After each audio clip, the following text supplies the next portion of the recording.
Marcos capítulo 11, versículos do 20 ao 22.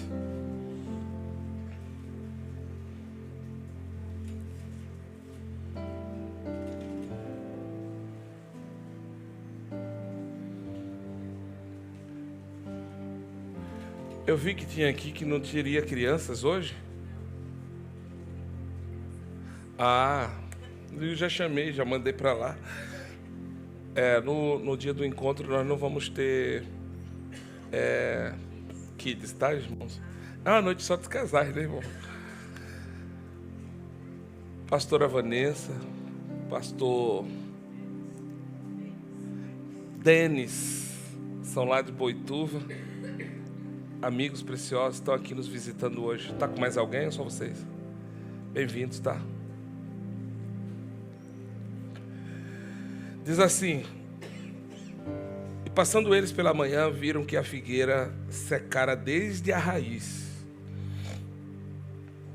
Então Pedro, lembrando-se, falou: Mestre, eis que a figueira que amaldiçoaste fez o quê? Secou. Ao que Jesus lhe disse: tendes fé em Deus. Deixa isso aqui. Ao que Jesus lhe disse: tendes fé em Deus. Eu quero dar continuidade à série que a gente começou aqui domingo passado, e eu não sei quantas daqui para frente vão ter. Espero que mais umas 3 ou 4, para não ficar cansativo também para você. Mas eu quero saturar esse entendimento sobre fé. E como eu expliquei domingo passado, infelizmente, nos ensinaram de maneira muito equivocada e rasa o conceito da fé. Muitos ensinaram para nós fé como uma ferramenta que a gente usa para conquistar as coisas de Deus. Você quer ter alguma coisa, você tem que ter fé. E às vezes a gente é até julgado quando a gente não conquista. Tem gente que diz que está faltando fé. E às vezes não é falta de fé. Às vezes é a maneira errada que a gente está fazendo isso acontecer. E esse texto me dá um caminho para a gente construir mais um pilar nessa jornada que a gente tem sobre o romper da fé. A fé, ela carrega em si muita instrução, muito ensino. Ela é extremamente necessária e importante. Por quê? Porque não tem como a gente acessar as realidades de Deus se não for pela fé. Não tem como a gente acessar as realidades espirituais se não for pela fé. É por isso que Hebreus 11, 6 diz que é necessário que todo aquele que se aproxima de Deus creia que Ele existe. Então, até para você se aproximar de Deus, você precisa de fé. Porque é meio maluco humanamente pensar, você está aqui porque você acredita num Deus que você não vê. É um pouco estranho você dizer que acredita em algo que os seus olhos não estão vendo. Então, por que a gente está aqui crendo nessas coisas? Porque Deus colocou dentro de nós uma ferramenta chamada fé. Então a fé, ela nos é dada como um veículo que nos habilita a acessar as realidades espirituais. Ela nos dá a condição de entrar naquilo que Deus disse, naquilo que Deus estabeleceu, naquilo que Deus construiu no reino do Espírito.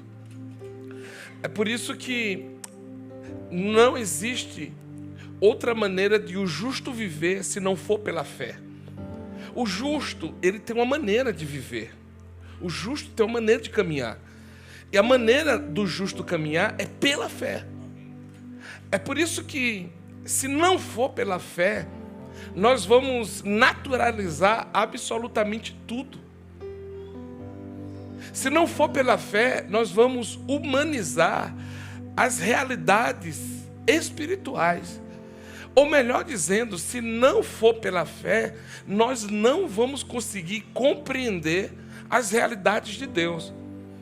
Tudo que Deus faz, embora eu e você estamos com os pés na terra, em um corpo físico, precisamos entender que Deus fez para tocar a parte inicial de nós. E qual é a parte inicial de nós? É o nosso espírito. Embora temos uma carne, um corpo, temos uma alma que mora dentro desse corpo, nós somos espírito. Veja bem, nós temos um corpo, nós temos uma alma, mas o que nós somos de verdade é espírito. Por quê? Porque nós somos o que Paulo disse em Efésios 1:4. Fomos criados em Deus. Se Deus é espírito e você foi, nós fomos criados em Deus, nós somos o quê? Então Deus, para não colocar na terra um espírito, Ele criou uma alma e formou um corpo. E pegou o espírito, pegou a alma e soprou dentro de um corpo, que é essa matéria aqui, que voltará ao pó. E o espírito voltará a Deus, porque foi Ele que o deu. Então, preste atenção. Você não é essa matéria que você está aí. Embora ela exista. É real. Quer ver? Belisca teu irmão até ele dizer aleluia.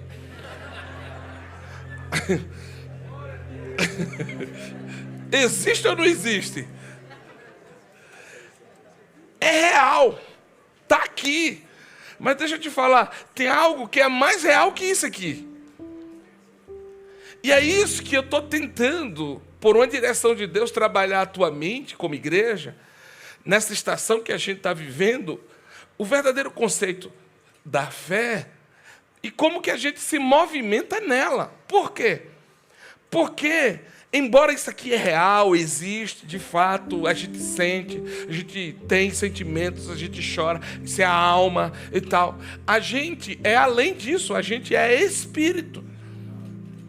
E é por isso que no reino de Deus, aquilo que Ele disse que é espírito, é mais real do que aquilo que a gente pode tocar. As realidades do espírito são mais reais do que as realidades da matéria física. Por quê? Porque está escrito, e não sou eu que estou inventando, que tudo que foi criado não foi criado a partir do mundo físico. Tudo foi criado por aquilo que Deus disse. Então não tem nada no universo que exista que primeiro no espírito não fora criado. Então todas as realidades que existem, elas foram existentes antes no reino do espírito. Então Deus, para que a gente pudesse compreender essas realidades, Ele nos deu a fé. Para quê? Para que pela fé eu entre nessas realidades e compreenda o meu verdadeiro universo. Porque qual que é o assunto de Jesus na terra? Tornar os discípulos conscientes do seu universo. Posso repetir isso? É assim, ó. Você acha? A Bíblia diz que Jesus veio, morreu na cruz e tal, para nos salvar. Você acha que Ele só veio nos salvar? Ele não veio só nos salvar. Embora isso é extremamente e significativamente importante. Mas o teor da vinda de Jesus, e não sou eu que estou inventando, está lá em Isaías, quando profetizava sobre Ele. E Ele viria a anunciar as boas novas. Sabe o que é uma boa nova? É uma notícia. E qual que é a notícia? A notícia está lá no capítulo 9, ou é capítulo 6 de Isaías, versículo 9, ou é 9 e 6. É um desses dois aí. Ele diz assim: e Ele seria chamado de conselheiro, maravilhoso. Me ajuda. 9 e 6, põe aqui. O menino nasceu, o governo está onde? O seu nome será maravilhoso, conselheiro, Deus forte, Pai da eternidade, príncipe da paz. Segura isso aqui, só para você entender. O governo está sobre os seus ombros. O que está sobre os seus ombros? Ora, se ele veio só nos salvar, por que ele está trazendo o governo?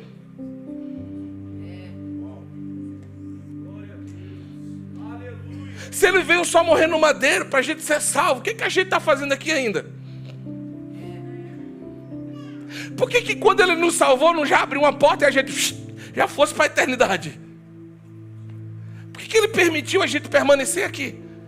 Porque ele veio fazer exatamente isso aqui, ó. Trazer em seus ombros o governo. Deixa eu te explicar isso. Lembra quando em Mateus 11, 28, ele diz assim: vinde a mim,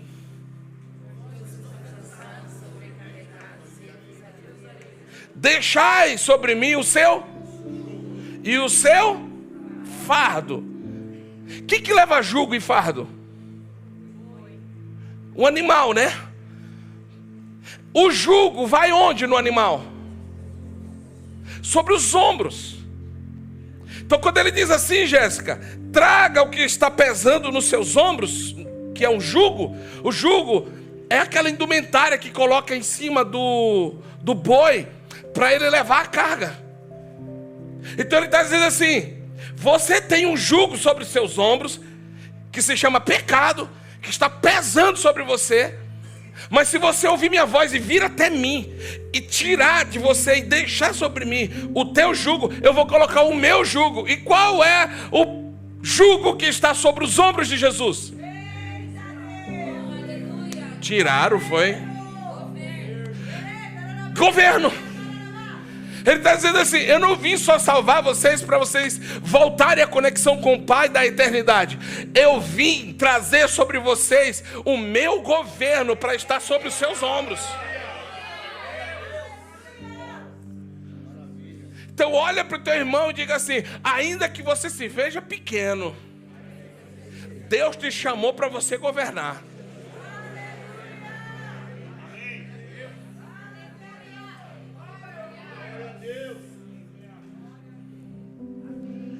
Então ele está dizendo: deixa o teu fardo, deixa o teu jugo, eu vou colocar o meu. Amém ou não amém? Então a realidade do Espírito só pode ser compreendida pela fé. Porque é a fé que nos acessa, que nos dá acesso a esses lugares. Portanto, hoje eu quero falar sobre a linguagem da fé. Por quê? Porque a fé, ela tem uma linguagem. O reino do Espírito, ele se move por meio de uma linguagem que é exercida pela fé. A fé fala. A fé, ela não é uma ferramenta passiva. A fé, ela é ativa. É por isso que nós consideramos a fé como Timóteo diz, o exercício da fé. E o que é o exercício da fé? É que a fé, para ela crescer em nós, ela tem que ser o quê? Exercitada. Quem aqui gosta de ir para a academia? Tá vendo aqui esses músculos? É porque eu tenho que me exercitar para ficar assim bombada.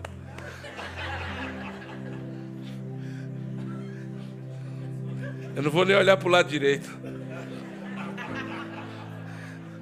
Tá vendo aquele shape ali? É bomba de cavalo.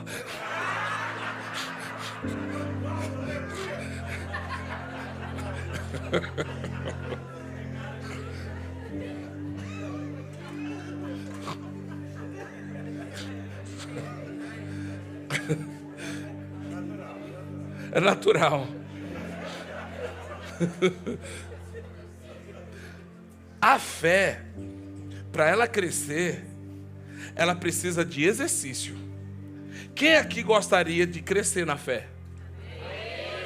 Então Deus vai te dar um exercício, uma luta, uma prova, Tem gente que diz assim, Deus, aumenta a minha fé. Deus diz, eu vou nem aumentar a fé desse, que esse não aguenta. Esse nem sabe o que está pedindo. Então a fé cresce quando ela é exercitada. E onde é que ela é exercitada, irmão? Calma, calma. Cuidado com o que você ora. Porque talvez você não sabe o que você está pedindo. Mas assim, Deus, Ele jamais vai permitir que você passe nada que você não suporte.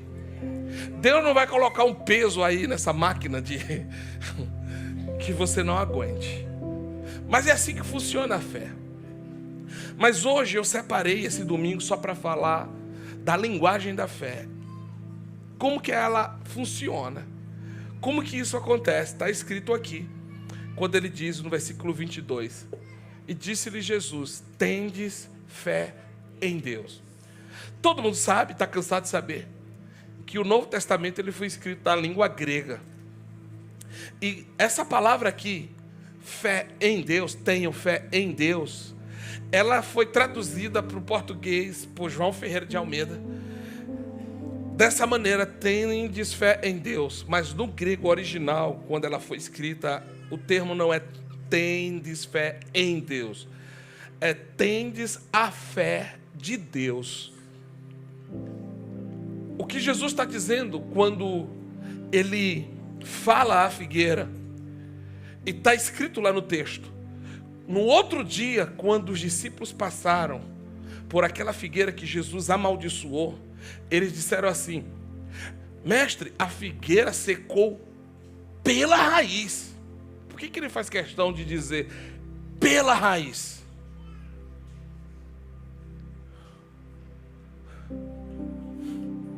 Porque a vida de qualquer árvore está onde?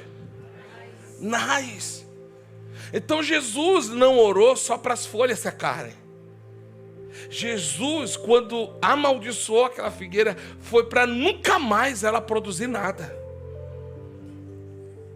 Então quando Jesus expressa, nunca mais você vai produzir nada, aquela palavra não foi na superfície daquela planta.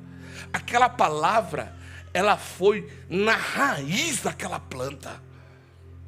É o poder daquilo que está sendo dito, que não toca apenas o externo, que não toca apenas o que está do lado de fora. É o poder da palavra, que a gente precisa aprofundar em conhecimento e saber que quando falamos qualquer coisa, as palavras que a gente fala, elas não tocam apenas a superfície, não tocam apenas o lado de fora. Toda palavra que a gente libera vai na raiz daquilo que a gente está falando. Então, quando Jesus disse, tendes a fé de Deus, a minha pergunta logo foi, qual que é a fé de Deus? Que fé Deus tem? E como é a fé que Deus tem? Se é para ter a fé de Deus, eu preciso entender qual é a fé que Deus tem. E aí, quando você vai vendo os textos da Bíblia, a gente começa a perceber que ter a fé de Deus é observar como que Deus se movimentava, como que Deus fazia, para a gente compreender que tipo de fé Deus tem. É por isso que existem coisas que Deus faz, presta atenção, existem coisas que Deus faz, que é para a gente conhecer o seu poder. Sabe aquelas obras que Deus faz, que Ele manifesta, e Ele está tentando mostrar para mim e para você o seu poder? Ele está fazendo para dizer assim, veja o meu poder, e o que eu posso fazer com o meu poder. Então, a fé de Deus faz com que algumas coisas que Ele faça, revele para mim e para você o seu poder. Mas às vezes existem coisas que Deus vai fazer, não é para a gente ver o poder. Tem coisas que Deus vai fazer para a gente aprender como Ele gostaria que fizéssemos. Então, para aprendermos a fé de Deus, nós vamos ter que ver as evidências do que Deus está fazendo para a gente discernir.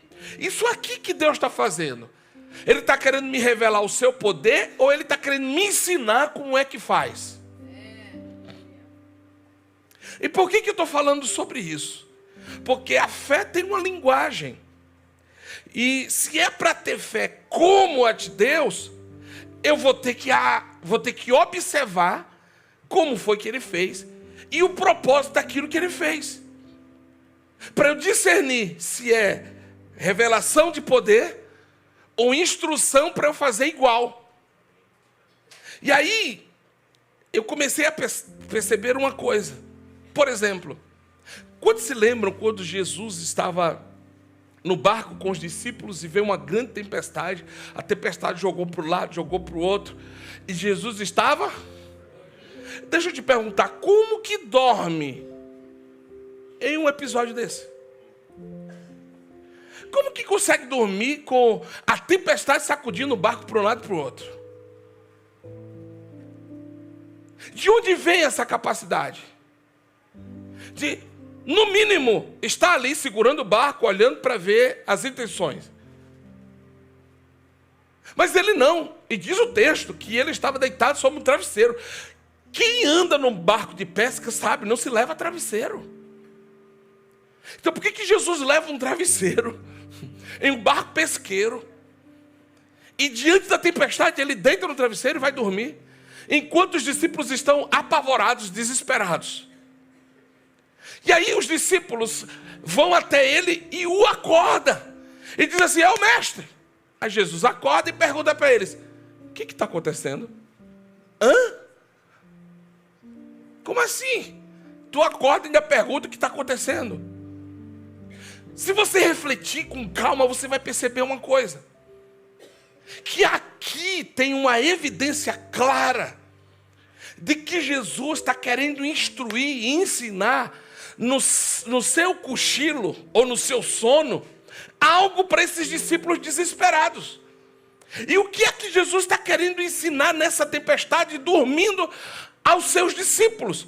Porque era isso que ele vinha instruindo e ensinando aos seus discípulos. Percebam como é a fé de Deus. E a fé de Deus é você observar como Ele se manifesta para entender como Ele quer que vocês se manifestem. Jesus vinha instruindo, ensinando, ensinando. Agora é a hora do teste. Agora é a hora da prova. Ele quer saber se você aprendeu de verdade. E nós só saberemos se aprendemos de verdade se a gente passar pela circunstância. A circunstância é o balizador que vai dizer se eu aprendi ou se você aprendeu, ou se nós não aprendemos absolutamente nada. Então o que Jesus está ensinando dormindo na tempestade? Ele está querendo ensinar algo poderoso aos discípulos. Ele está querendo ensinar o seguinte: não me acorde para aquilo que Deus já te ensinou a fazer. Posso traduzir? Tem coisas que eu já te ensinei, então não ore mais por isso. Não tem mais amém aqui, irmão? Deixa eu te explicar uma coisa. A oração, na verdade, não existe igreja sem oração. Toda igreja tem que ter uma relação de oração poderosa. Mas deixa eu te explicar uma coisa com muita honestidade. A oração, ela é importantíssima para a vida da igreja, mas vão ter circunstâncias na vida da gente que não é a oração que resolve. Pastor, se não é a oração que resolve, o que resolve? Você se levantar para colocar em prática aquilo que Ele já te ensinou. Então tem gente querendo acordar, aspas, Jesus, para coisas que Ele já te ensinou como é que se faz. Então não acorde Jesus para coisas que Ele já te ensinou como é que faz. Simplesmente vai lá e faça como Ele te disse. Olha para o teu irmão, sacode ele e diz assim: acorda, meu irmão, vai fazer o que Ele te ensinou a fazer.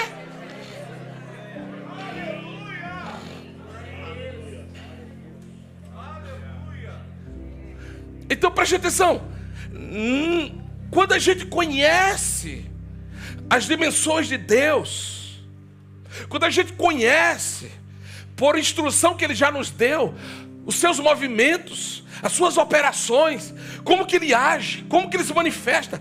Quando a gente começa a conhecer essas dimensões, deixa eu te explicar, vai chegar uma hora que você vai ter que aprender, eu e você vamos ter que aprender o quê? Que nós não vamos mais falar para Deus do problema. Agora eu vou ter que trazer Deus para o problema.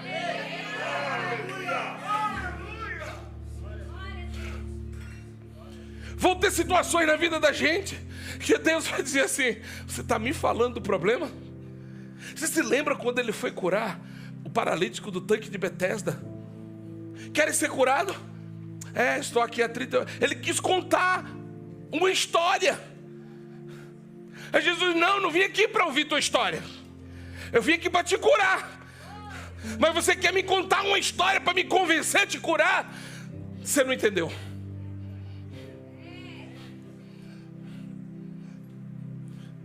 Tem coisas que Deus já nos deu a autoridade para resolver.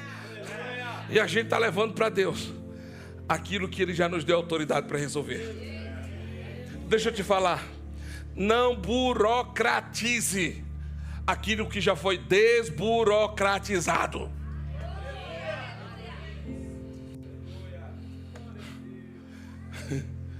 Diga para o teu irmão: já foi desburocratizado, irmão.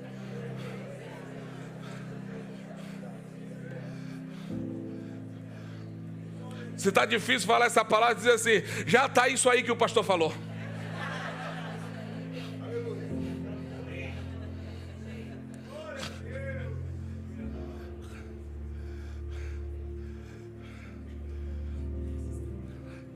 Não crie burocracia. Mestre, não vê que o mar está agitado? Aí ele: pois é, você quer? Estamos apavorados. Tá bom, vamos lá. Vento, acalma. Tempestade, acalma. Aí eles: vejo que tu és filho de Deus mesmo. É como se Jesus pensasse assim: vocês também são. Era para vocês fazerem isso.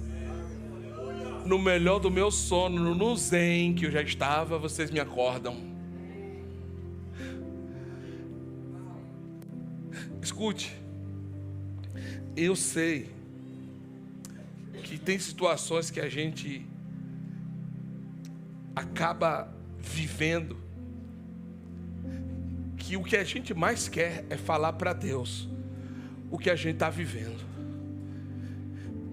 Só que a gente não abriu a mente para entender que Deus às vezes permite a gente passar ali, para a gente funcionar no modo fé de Deus, e a gente continua insistindo em funcionar no modo incredulidade.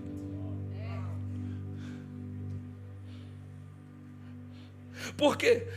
Porque eu sei o que é isso, o médico olhar para você e dizer assim: é impossível isso acontecer na sua vida, porque existe um diagnóstico. E eu vou te falar, não fique com raiva do médico. Sabe por quê? Porque ele estudou, se preparou para falar exatamente aquilo que está no diagnóstico.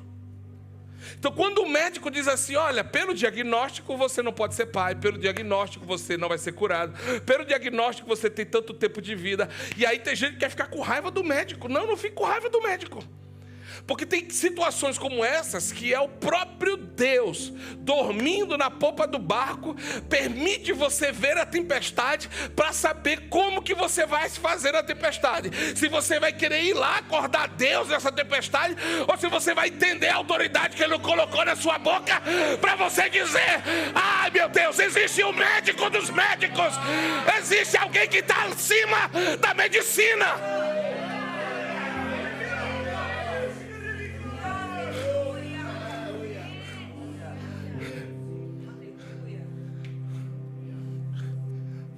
Nenhum diagnóstico para alguém que crê. Posso ser mais honesto? todo diagnóstico é só uma opinião. Não, você não entendeu. Para um homem e uma mulher de fé, diagnóstico é uma opinião. Por isso que para mim e para você está escrito: não existe impossível. Ai, não, você não entendeu.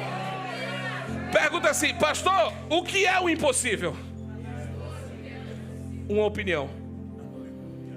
Você vai decidir no que você crê. Você quer crer na opinião que está apresentando o impossível? Ou você quer crer no Deus do impossível?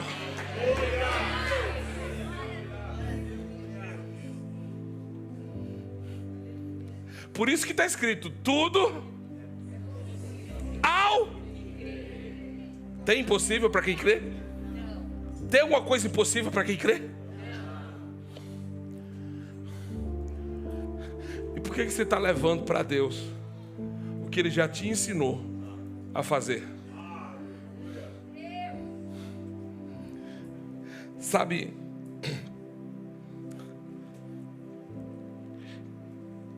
a chave que vai desatar tudo isso que eu estou falando é você conhecer a vontade de Deus para cada situação. Por exemplo, qual é a vontade de Deus para a enfermidade? Não ouvi. Se a vontade de Deus para a enfermidade é cura, por que você não acredita nisso logo?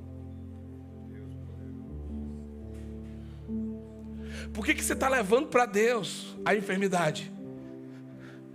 Ele está dizendo assim: a minha vontade já está estabelecida. Então não traga para mim aquilo que eu já disse, o que eu quero. Agora vai lá e faça o que eu quero para aquilo que eu disse. Então não é levar a enfermidade para Deus. É você pegar o que você sabe de Deus e dizer para a enfermidade.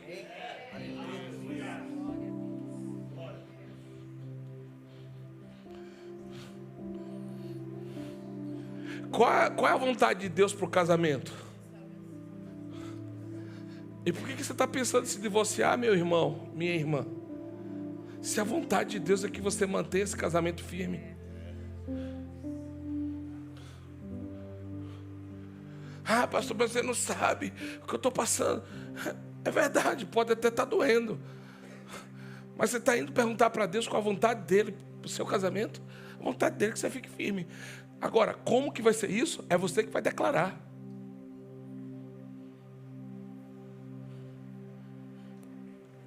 E houve 30 minutos de silêncio na congregação.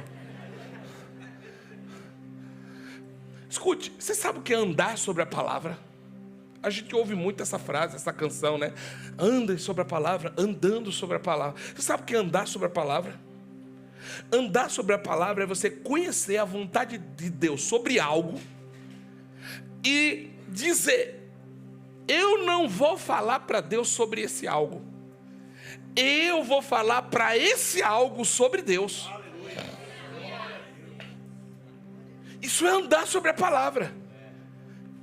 Eu já descobri a vontade de Deus sobre algo, e agora eu não vou levar esse algo para Deus. Eu vou levar Deus para esse algo que eu já sei a vontade dele para isso. É por isso que a vontade de Deus para a doença é curá-la. Abra sua Bíblia, abre aqui, Lucas 10, versículo 8.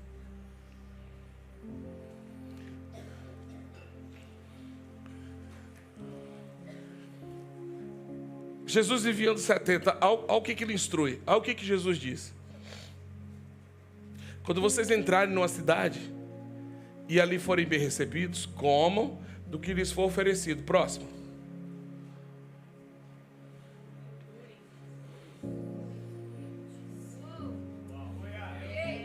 Faça o quê? Não é para orar pelos enfermos?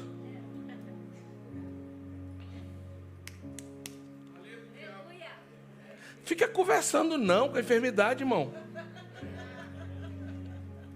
O que é que você tem? Ai, meu Deus, deve ser triste, né? Olha. Ai, meu Deus. Como é que funciona? Não. Ele está dizendo assim: quando você achar alguém enfermo, fica batendo papo com a enfermidade, não.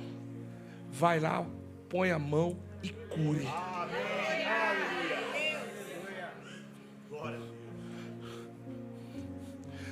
Toca na mão do teu irmão e diga assim: há autoridade na tua mão para tocar e ele ser curado.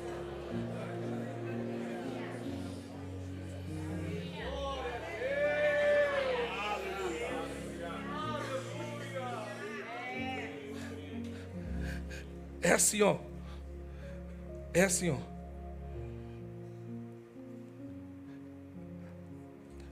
Marcos 11, 24. Põe aí.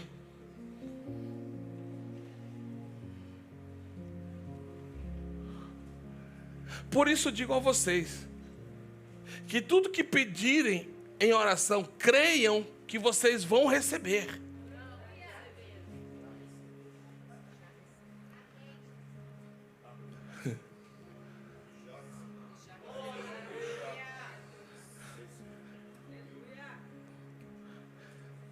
Se não for pela fé, você não vai crer nisso aqui que está escrito. Porque o que está escrito é assim, ó. Sabe isso aí que você está orando? Deus está dizendo assim: eu acho que chegou a hora de você ficar pedindo. Aliás, eu acho que já encerrou a hora de você ficar pedindo. Eu acho que agora é a hora de você crer que você já recebeu. E é assim, ó, quem crê que já recebeu, já prepara um ambiente para acomodar o que você creu que já recebeu. Eu vou repetir desse lado aqui. Quem crê que recebeu, como está escrito ali, não fica esperando acontecer para preparar para receber. Já prepara agora para receber o que você crê que já recebeu.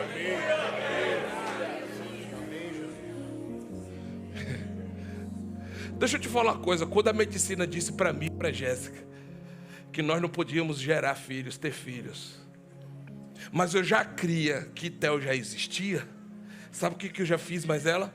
Vamos preparar o quarto, vamos preparar tudo para receber. Os olhos naturais não veem, mas no meu espírito de fé, eu já cria que ele já tinha existência. Agora sim, sabe por que muita gente não age assim? Porque tem medo de ser chamado de maluco. E é impossível você viver pela fé e você não ser taxado de maluco. Não tem como andar pela fé sem ser taxado de maluco. Vão chamar de doido, vão chamar de você crente fanático. Quantas vezes eu fui chamado de fanático? Você é fanático demais. Eu adoro ser fanático. Porque tem muita gente normal aí que não está acontecendo nada na vida. Eu não quero ser um crente normal. Eu quero ser um crente fanático mesmo. Olha para o teu irmão e diga assim: você vai escolher ser normal ou fanático?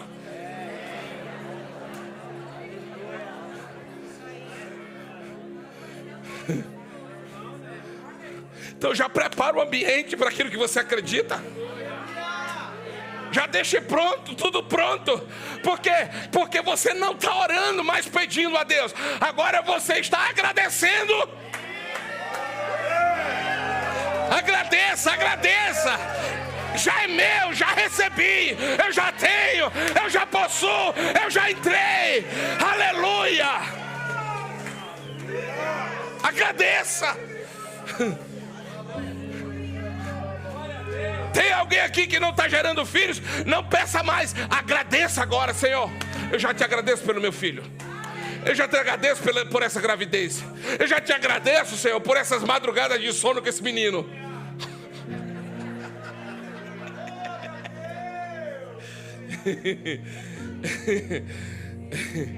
Ah, meu irmão, eu vou ficar doidão. Eu ainda não coloquei para fora o que tem que ter de mim com vocês, porque eu estou indo assim, ó, calminho, devagar. Daqui a pouco eu venho para fora. Eu vou te falar, andar pela fé é uma doideira. Porque você vai dizer coisas e fazer coisas que uma hora que você sair do espírito e vir para sua alma, você vai dizer: meu Deus, eu estou ficando doido mesmo. Posso te ensinar uma parada muito, muito louca. Você viu quando o Jean veio testemunhar aqui? Eu sei, eu percebo no semblante, no olhar das pessoas, quando eu digo assim: abra teu aplicativo, quem sabe entrou algo aí. Aí você diz assim: entrou algo. Como assim? Fiz nada. Como é que vai entrar um dinheiro na minha conta? Ninguém tem minha conta. E estes sinais seguirão aos que creem. Vem cá, Leila e Marcel, vem cá. Eu sei como esse casal chegou aqui na igreja, vem cá. Esse casal chegou aqui quebrado, irmão. Quebrado em todo sentido. Quebrado na alma, quebrado do dinheiro, quebrado de tudo. Chorava, meu irmão. Igual menino novo com fome. O braço quebrado, eu me lembro disso. Chegou aqui com o braço quebrado. Rapaz, quebrado, corpo, alma e espírito.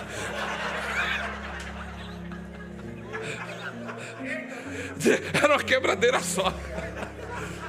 Família quebrada. Eu vi um para lá, outro para cá. E Deus moendo esses dois assim, vou pôr na ordem.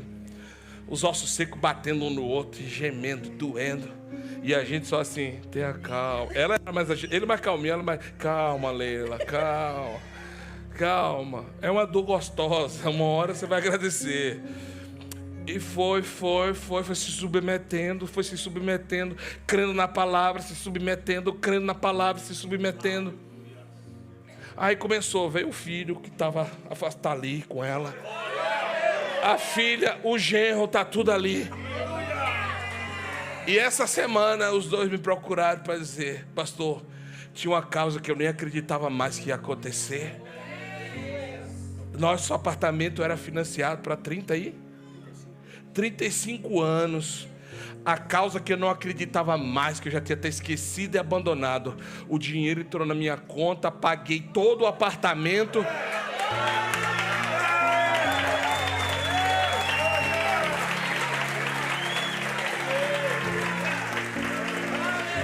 Apartamento pago, vida, casamento restaurado e os filhos na presença de Deus.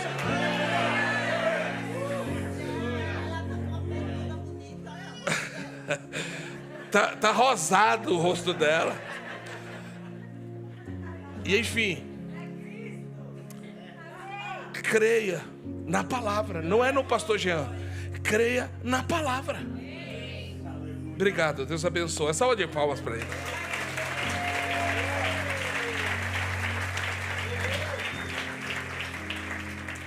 Então deixa eu te ensinar algo muito importante. A Deus eu peço. A Deus eu peço. E a tudo aquilo que é maligno eu não peço. Eu ordeno. Então quando você for orar por um enfermo, não ore assim: Senhor, se for da sua vontade. Se for da sua vontade. Deus quer curar toda a doença. Então, tudo que é de ordem maligna, eu tenho que pisar meus 2 pés ali e dizer: saia daqui agora. É uma ordem. É por isso que, irmã, eu vou te dar um conselho. Teu marido está sendo possuído por espíritos malignos, de bebedice, de prostituição, seja lá o que for. Não diga para ele, claro, seja sábia, pelo amor de Jesus. Chegue lá: Satanás, sai da vida do meu marido. Não. Chegar, pisou os 2 pés em casa. Se ele estiver em casa, entra no quarto, entra no banheiro, põe um travesseiro na boca aqui assim, e diga: em nome de Jesus, Satanás, entrou uma mulher de Deus aqui agora. Todo demônio que está atormentando meu marido, eu dou uma ordem. Aqui nesse território, não. Não, aqui não. Aqui tem alguém que é de Deus, que carrega um espírito de fé. E eu dou uma ordem para esses demônios: saiam daqui agora.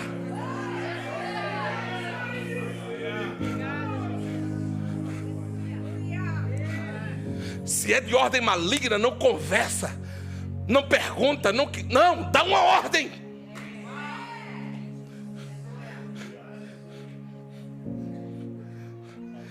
É dizer, vai embora. Quem está entendendo nessa noite? Vá embora. Doença, vá embora. Às vezes, eu pego algumas pessoas com esse discurso assim, ó. Né, pastor? Se Deus permitiu, né? Porque é a vontade dele. Sabe essa doença? Pode ser que Deus permitiu, né? Para consertar aquela pessoa. Rapaz, eu não creio nesse Deus que coloca uma enfermidade para consertar alguém. Eu estou aqui dentro de uma pessoa aqui, ó. Eu falei de você de manhã. Falei bem, tá? Quando eu conheci o Jonas, era o Jonas do forró.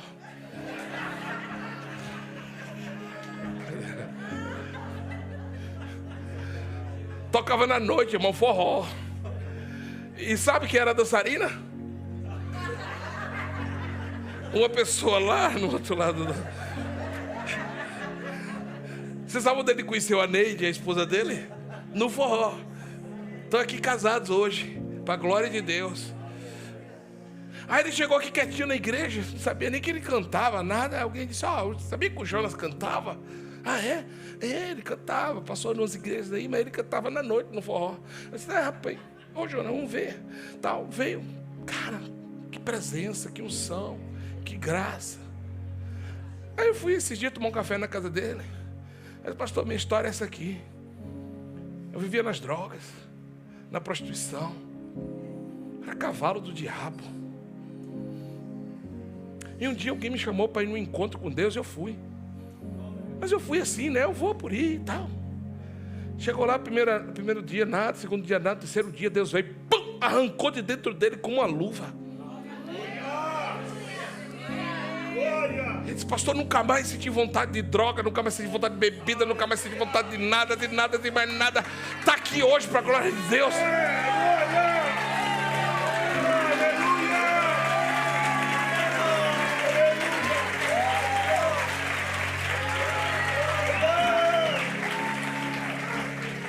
Chorar, calar, lá, passora, bacalara.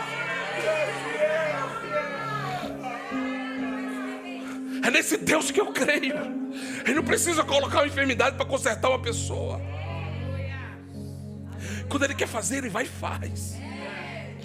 Agora eu não vou me dobrar diante, sabe, dessa conversa religiosa, sabe, do que alguns homens, sabe, tentaram ensinar para a gente, mas de maneira equivocada. Era o que eles tinham, tudo bem, mas eu posso agora, diante do que Deus está nos revelando na sua palavra, acreditar que Deus coloca uma enfermidade para consertar alguém.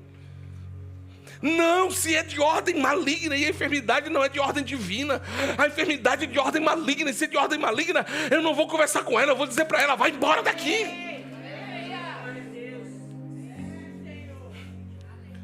É por isso que o conselho que eu dou a você é: conheça as verdades de Deus sobre a sua vida. Ele levou sobre si todas as nossas dores, Ele levou sobre si todas as nossas enfermidades. Pastor, e por que a gente está na igreja e a gente fica doente? É isso que você vai precisar entender essa noite. Quando ele diz assim, que Ele levou todas as nossas enfermidades, Ele levou todas as nossas dores, esse castigo que Ele sofreu, que hoje nos traz a paz, Ele levou sim no madeiro, Ele levou na cruz todas essas coisas. Tudo isso já foi pago, tudo isso já foi resolvido, tudo isso já foi limpo, tudo isso já está consumado. E por que a gente fica doente? É porque a gente talvez não entendeu uma coisa, que está lá em Romanos capítulo 10, versículo 10. Está escrito assim: com o coração se crê para a justiça, e com a boca se confessa para a salvação. Preste atenção, preste atenção. Crê em qual justiça? Qual é a justiça que eu devo crer com o coração? A justiça de Deus. E qual foi a justiça de Deus em Jesus na cruz? Que Ele levou tudo, tudo. Só que assim, a justiça dele me dá o crédito. Vou repetir. A justiça dele me dá o crédito. Mas sabe o que consuma aquilo que eu tenho como crédito da conquista dele na cruz? A fala. Porque ele morreu para que todos fossem salvos, sim ou não? E por que nem todos são salvos? Porque o crédito está na cruz. Mas a conquista do crédito está na confissão.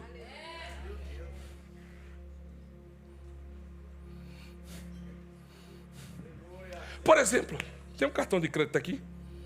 Quem tem um cartão de crédito? Simone, aquele black lá. Aqui, isso, esse Infinity Plus.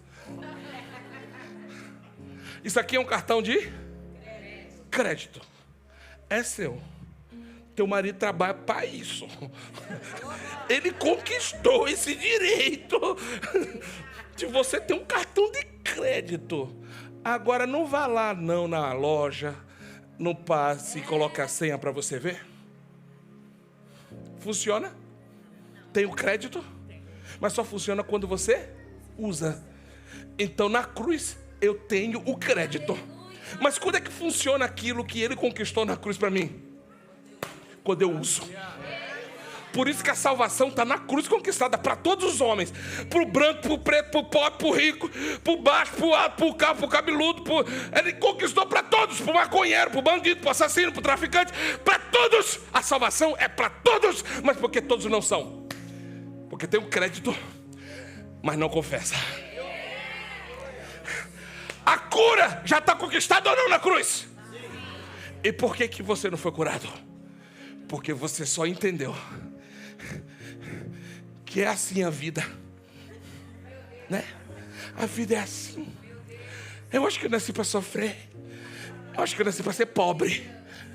Sim ou não? Não, mas não tem...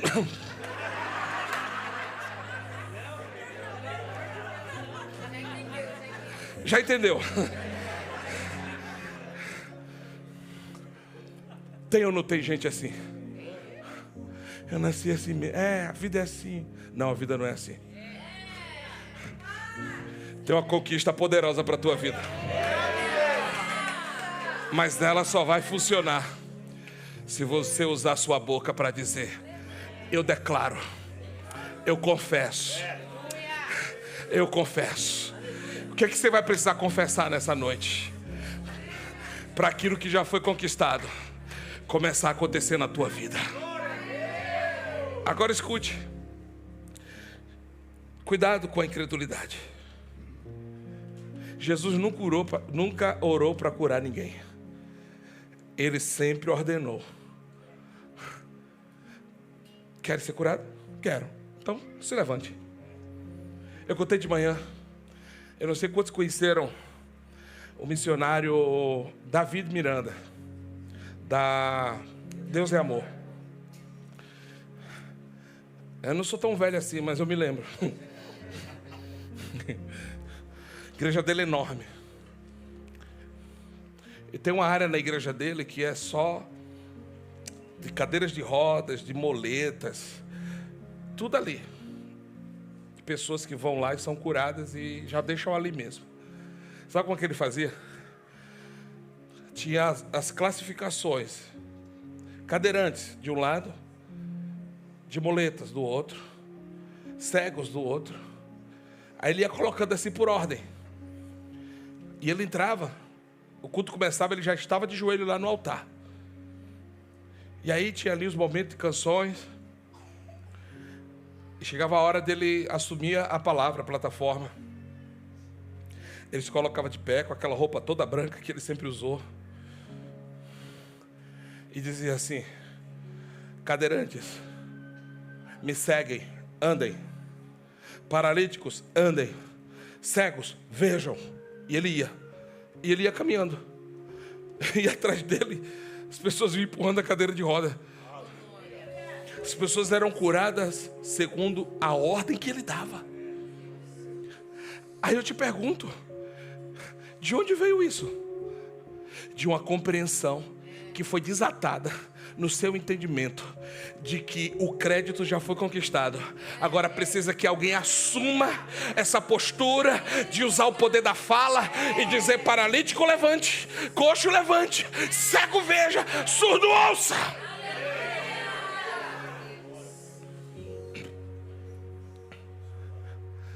É por isso que quando a gente abre espaço para a incredulidade, a gente tem muita dificuldade de acreditar nessas coisas. É possível que tenham pessoas aqui que estão ouvindo tudo isso e estão incomodadas. Por quê?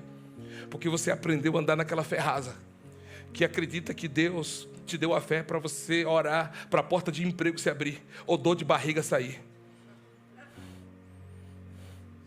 É até aí que a tua fé vai?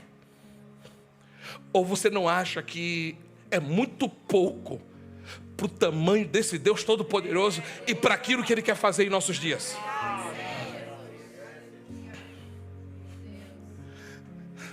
É por isso que eu não tenho nenhuma base bíblica para dizer que Jesus vai curar todo mundo.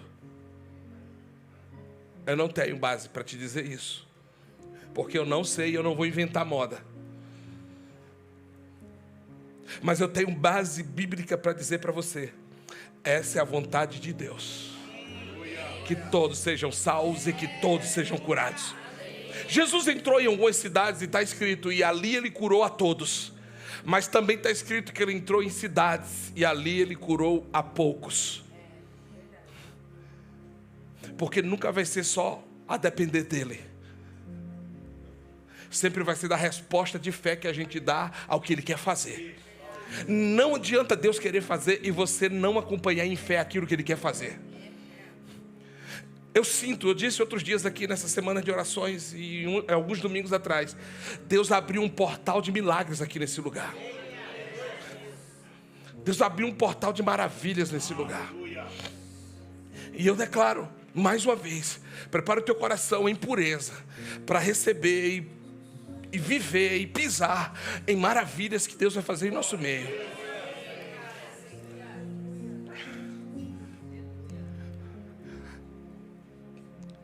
Sabe, Gênesis, capítulo 1, diz que a terra era sem forma. A palavra sem forma e vazia ali é tipo uma desordem. Havia uma desordem. Só que se você vê, a terra era sem forma e vazia, mas diz que o Espírito de Deus fazia o quê? Pairava sobre a desordem. Olha aqui, e o Espírito de Deus se movia sobre as águas. Ele estava em cima de toda a desordem que havia no mundo.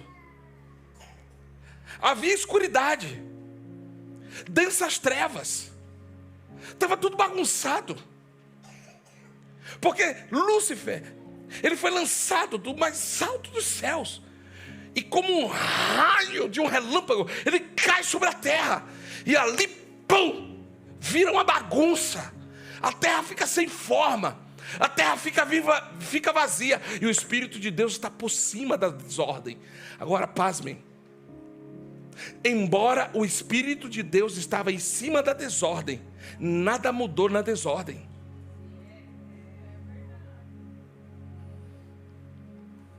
Porque tem algumas coisas que é uma lei do Espírito, que só acontece se essa lei for acionada.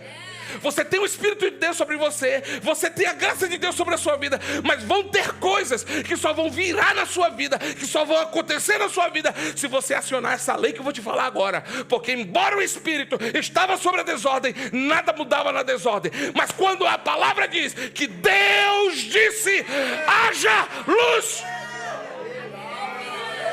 acabou a desordem.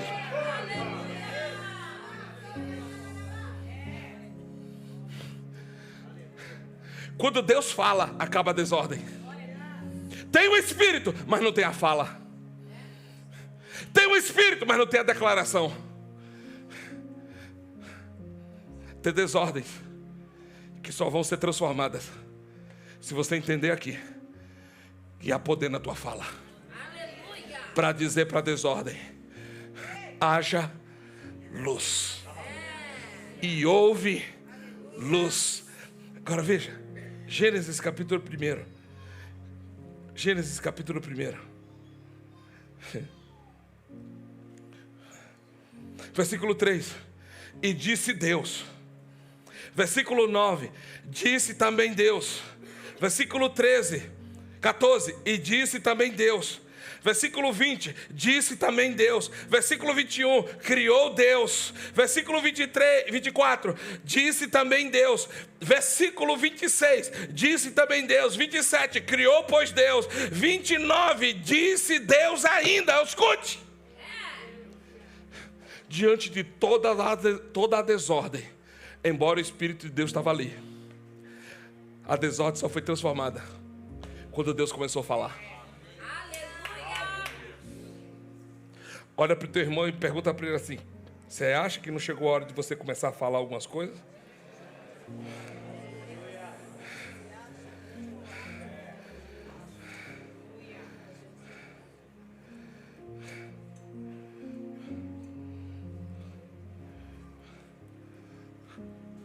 Então deixa eu te ensinar como é que funciona. Em tudo isso de Gênesis 1, você não vê Deus falando o problema. Você vê alguma hora Deus falando da desordem? Não, Ele não fala da desordem.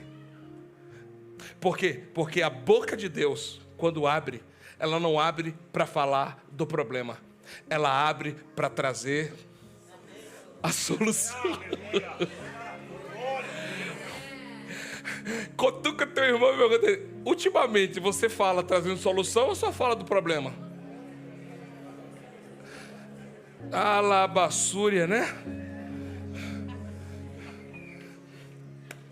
Chegou a hora de você ficar em silêncio sobre falar sobre o problema. Chegou a hora de você parar de falar, de sentar com a irmã: aí tá tal situação, meu Deus, não sei o quê. Ai, conta a história pro carroceiro e o burro sai chorando.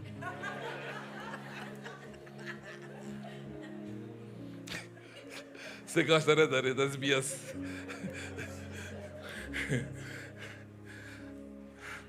Para de ficar contando teu problema. Comece agora no espírito de fé virar uma chave aqui dentro. A minha boca não vai ficar contando problema. A minha boca vai começar a trazer solução para esse problema. Comece agora a falar para o teu problema uma solução. Fala uma solução. Abra a boca e diga pelo menos assim. Se você não sabe a solução, diga: haja luz nesse lugar aqui, pelo amor de Deus.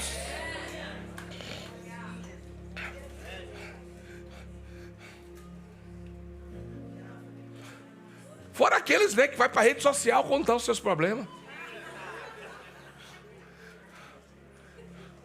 Rapaz, precisa todo mundo saber que você está passando esse momento? Era para ser um mistério seu e de Deus, todo mundo agora já sabe. Eu sei que tem gente que na carência faz isso. No vitimismo faz isso. Sai desse lugar de carência. Sai desse lugar de vitimismo. Lembra daquela mulher? O filho morto. O profeta vem e diz: aí, como é que tá? Ela: vai tudo bem.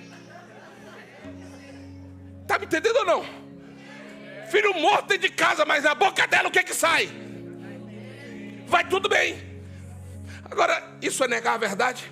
Calma, porque isso não é negar a verdade. Isso é alguém que está se movendo no espírito de fé. Eu não nego a verdade, está morto dentro de casa, mas na minha boca não vai sair nenhuma palavra que confirme a morte. Na minha boca vai sair palavra que traga vida ao problema.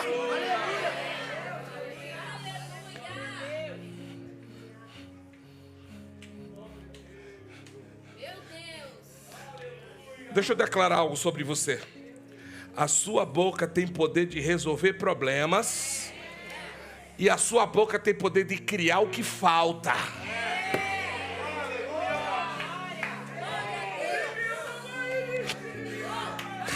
Comece a criar o que falta aí na tua boca, vai. O que está faltando?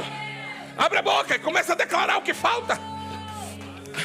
Crie o que falta.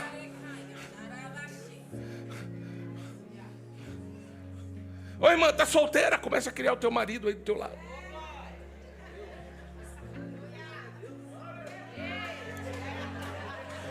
Glória! Quem sabe está faltando, irmão, você criar pelo poder da fé, não pelos teus olhos carnais.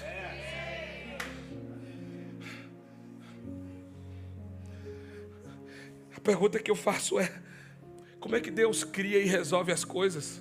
Como é que Deus cria e resolve as coisas? Falando. Por isso que eu e você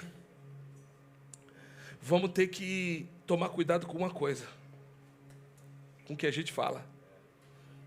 Porque o que a gente fala pode melhorar ou piorar o problema. Agora, existe poder na sua fala. Lembra da mulher do fluxo de sangue?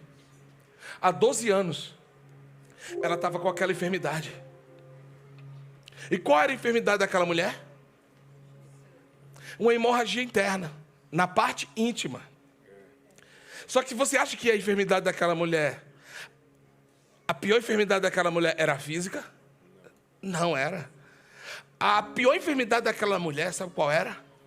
Era a psicoemocional. Porque naquela época a mulher com o fluxo que ela estava, tinha que se afastar da sociedade. Ela tinha que viver longe de tudo e de todos. E tinha uma lei sobre aquilo, que ninguém podia tocar nela, e ela não podia tocar em ninguém. Ela tinha que viver sozinha, isolada. Então ela tinha uma outra enfermidade na sua alma.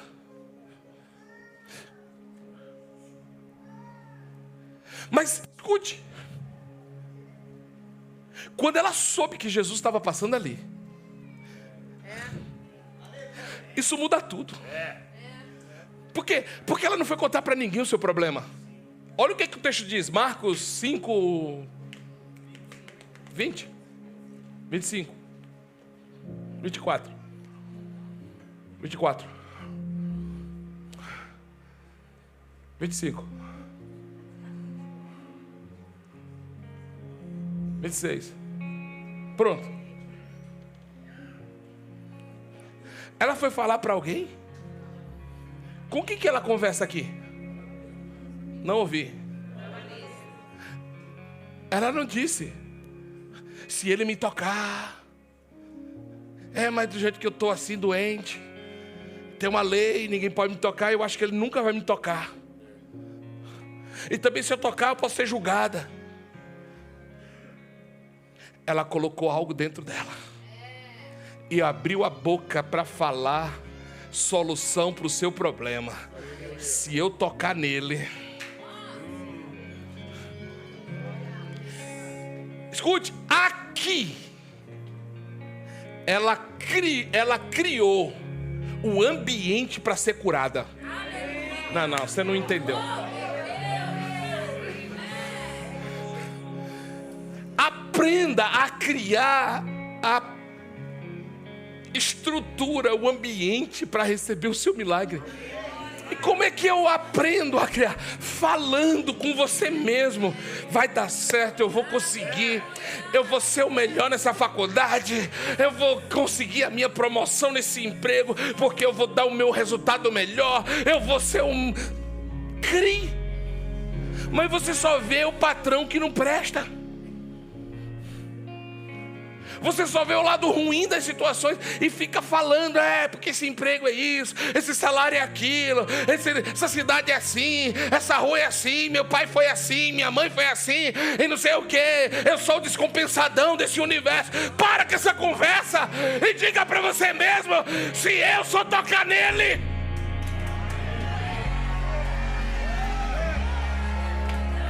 Crie o ambiente.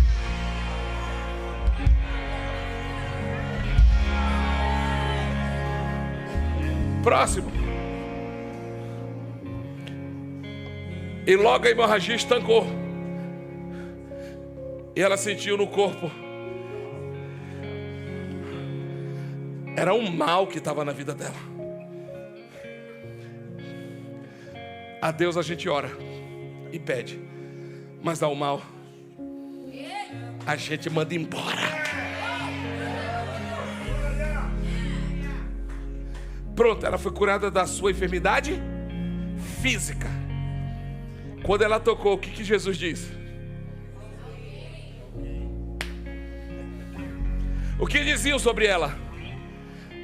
Essa não é mais de ninguém. Mas quando Jesus diz assim, alguém, Ele está atravessando o físico, penetrando a sua alma, pegando no braço emocional dela e dizendo: quando todos te rejeitaram pela tua enfermidade, eu estou aqui para dizer que você é alguém.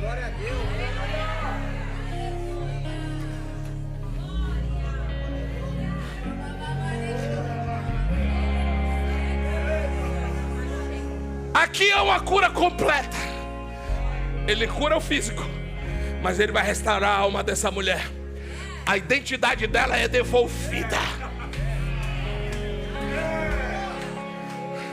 Não adianta ser curado no físico se a tua identidade não é devolvida.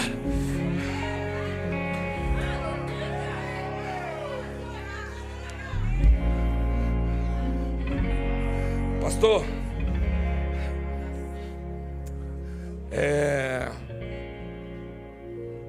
isso não se chama positivismo. Veja como você quiser, mas eu dou o nome isso à fé, porque a fé tem uma fala.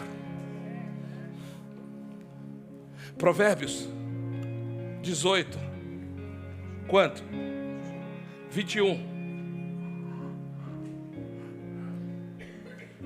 A morte e a vida estão no poder da... Olha para cá. Você sabe aonde que algo vive ou morre? Na língua. Olha para o teu irmão e diga para ele enfaticamente: você tem poder para matar e para dar vida com a sua boca.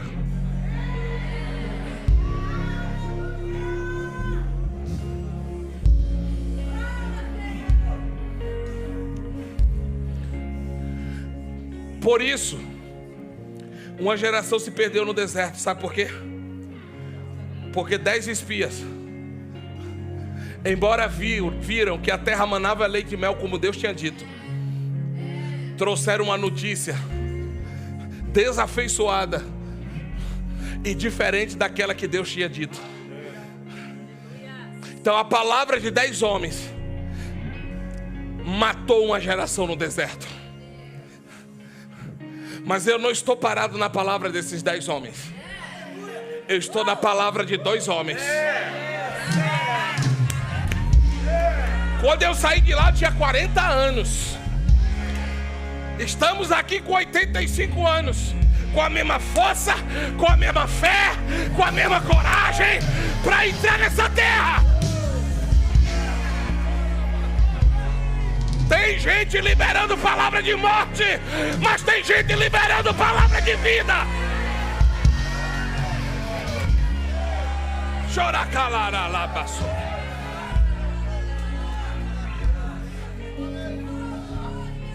Agora, veja essa parte. Quem bem utiliza, come do seu. E quem mal utiliza, come também. Cuidado com o que você anda falando. Porque você tem que... Mas não sei porque que eu estou vivendo assim. A pergunta que eu te faço é: o que você declarou há meses atrás? O que você falou há semanas atrás? O que você falou há anos atrás? Quem sabe o que você está vivendo é fruto daquilo que você mesmo semeou com a sua boca. Posso ser honesto? Vão ter pessoas nessa noite que vão ter que lembrar de algumas palavras que você mesmo disse a seu respeito. E você vai ter que ir no reino do Espírito cancelar. Pastor, mas como assim? Eu tenho poder para isso? Tem. Mateus 16, 19. Põe aqui. E lhe darei a chave do reino dos céus. O que vocês? E o que você?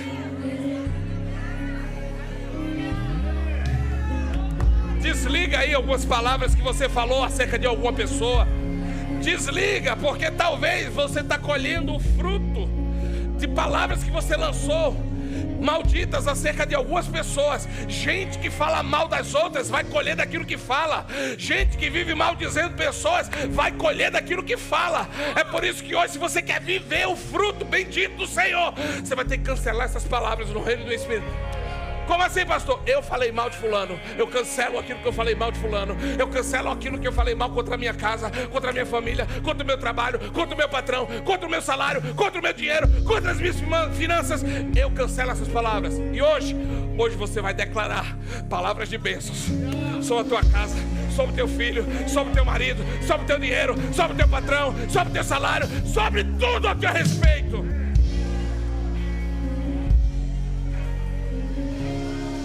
Deus está dizendo assim para Pedro, Jesus está dizendo assim para Pedro: Pedro, eu vou te dar algo nas mãos, que você vai ter que ser muito sóbrio em como usar o que eu vou colocar na sua mão. O que, Senhor? Estou colocando chaves.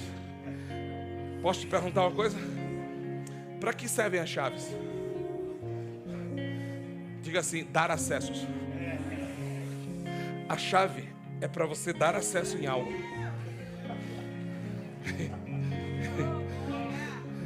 Tem alguns acessos que você ainda não entrou, porque você ainda não virou a chave aqui na terra para ser ligado lá nos céus. Você tem poder para ligar realidades espirituais hoje, como você tem poder para desligar realidades espirituais hoje. Que está me entendendo nessa manhã, essa noite? Você tem poder para ligar e você tem poder para desligar. Talvez hoje é o dia de você dizer para aqueles demônios que estão atormentando a sua linhagem, seja com enfermidades, crises crônicas financeiras. Cara, tem gente que na linhagem vem arrastando falência financeira dos tatararará vovôs.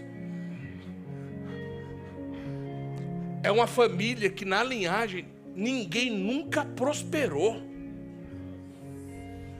Será que não vai se levantar uma semente bendita para virar essa chave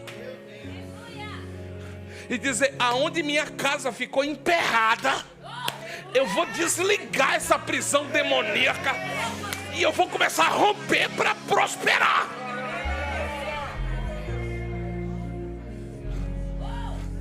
Será que você não, rapaz, não vai entender isso? Isso me mói. Será que você não vai ter a ousadia para se levantar na sua geração, para dizer para sua casa e mostrar para sua linhagem, para os demônios, para o inferno, que tem alguém posicionado em Deus, que tem o poder de construir algo e declarar: eu vou me levantar hoje?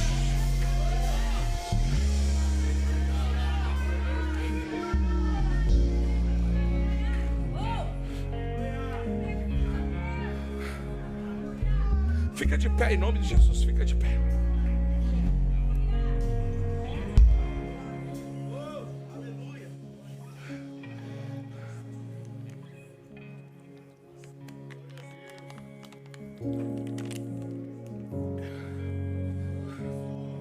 Tem gente que tem esse discurso assim, ó: mas pastor, sempre foi assim na minha casa,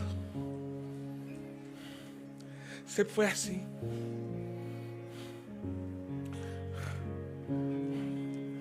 Tem casa que tem famílias que repetem o mesmo padrão da miséria, da pobreza.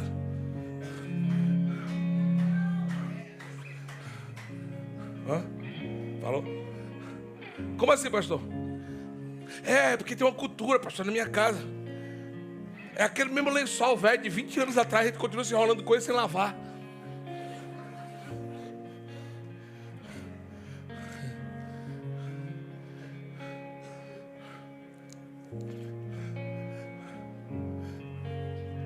Quebra esse padrão hoje.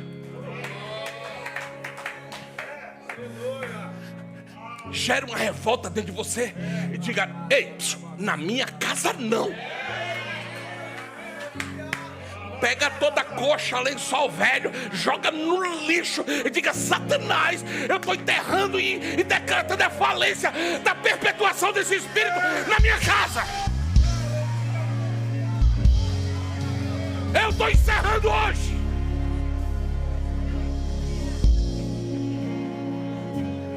O bisavô divorciou, o avô divorciou, o pai divorciou. Agora o divórcio está batendo na sua porta. Você vai aceitar, rapaz? Fica estaca hoje, diga: Satanás, hoje eu vou ficar um estaca aqui. Eu não vou repetir o fracasso da minha casa. Liga essa chave. Liga essa chave. Liga essa chave.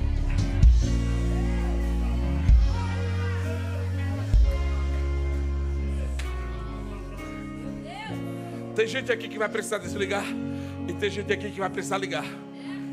Quem precisa desligar, sai do seu lugar e vem aqui na frente. Quem precisa ligar, sai do seu lugar e vem aqui na frente. Eu quero orar por você hoje.